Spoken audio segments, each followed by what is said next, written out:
In 2015, the former United Nations Secretary General Kofi Annan said, "Eating insects is good for the environment and balanced diets."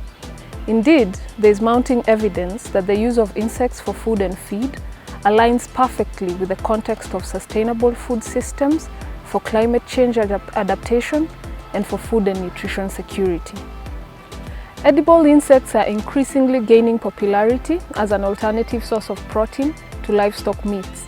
This is because livestock production accounts for 7.1 billion tons of carbon dioxide emissions annually, 43.3 billion hectares lost in forest land, 1.1 billion hectares lost in land for crop cultivation globally, and a water use which stands at 22,000 liters per kilogram of beef produced.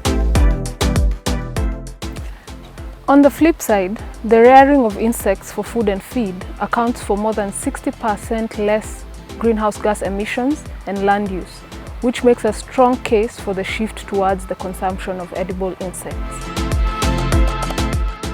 Over 2,000 species of insects are consumed globally by over 3,071 ethnic communities in the world.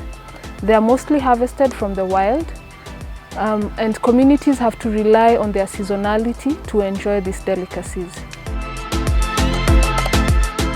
In the case of Uganda, the edible grasshopper Ruspolia deferens is a major delicacy in most parts of the country.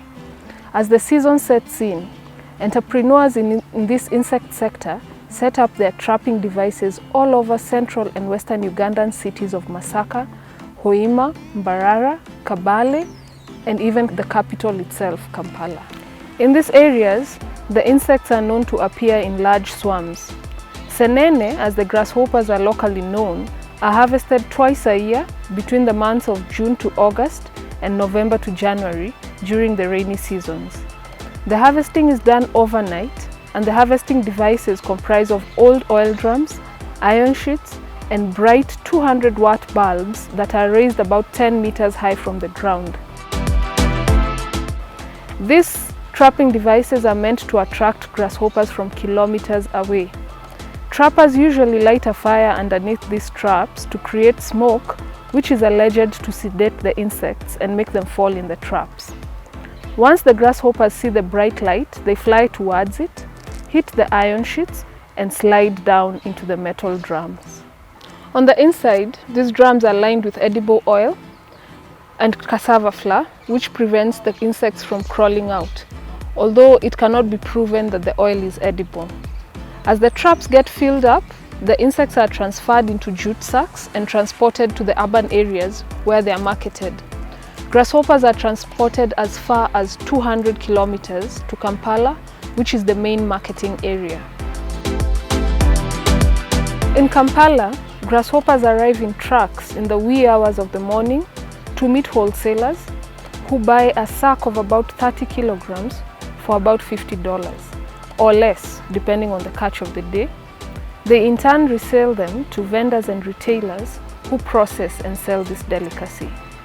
According to vendors at Nakasero Market in Uganda, processing begins by removing the extraneous matter, such as other insects caught together with the grasshoppers, then removing the wings and legs, which are considered inedible parts. After this, grasshoppers are laid out on trays and sold, while raw. But due to their short shelf life, vendors prefer to wash and deep fry these grasshoppers to increase their shelf life.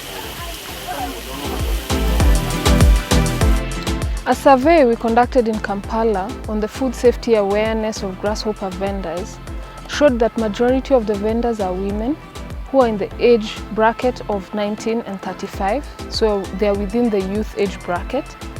Majority of the vendors have stayed in the business for more than 9 years, indicating that it is a profitable long-term venture and not just a temporary source of income.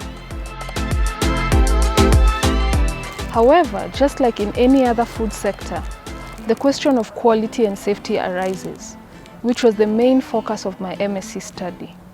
Grasshoppers are a nutritious snack.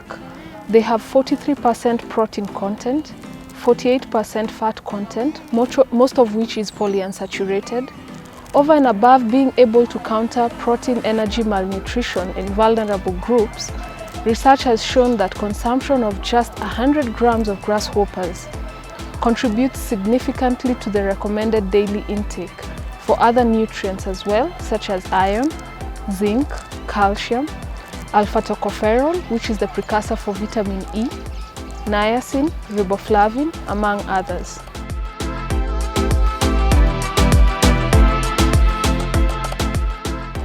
Being such a nutrient-dense food means that grasshoppers, if not handled properly, can serve as a good substrate for food microorganisms. During this study, we also analyzed about 40 samples of ready-to-eat boiled and deep-fried grasshoppers from vendors in Kampala. We investigated them for common food hygiene indicators such as Enterobacteriaceae, total aerobic bacterial count, and yeast and molds. All samples tested had average microbial loads that were beyond the acceptable limit for ready-to-eat marketed foods. Our study further revealed that most of the vendors had extremely poor knowledge of food safety, scoring just about 48% on the food hygiene and safety score.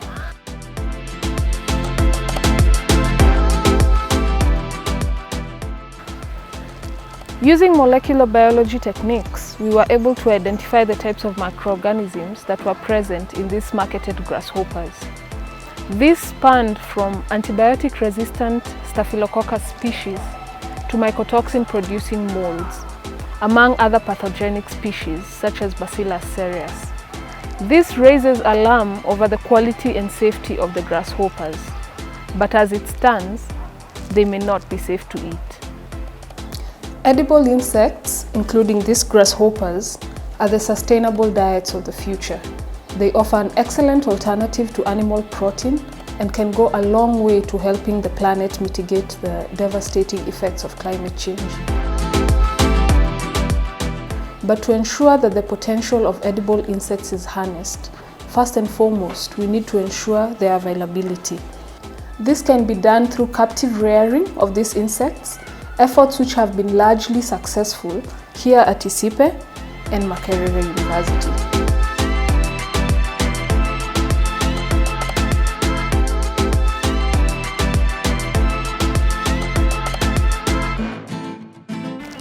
Secondly, the safety of the consumer needs to be safeguarded.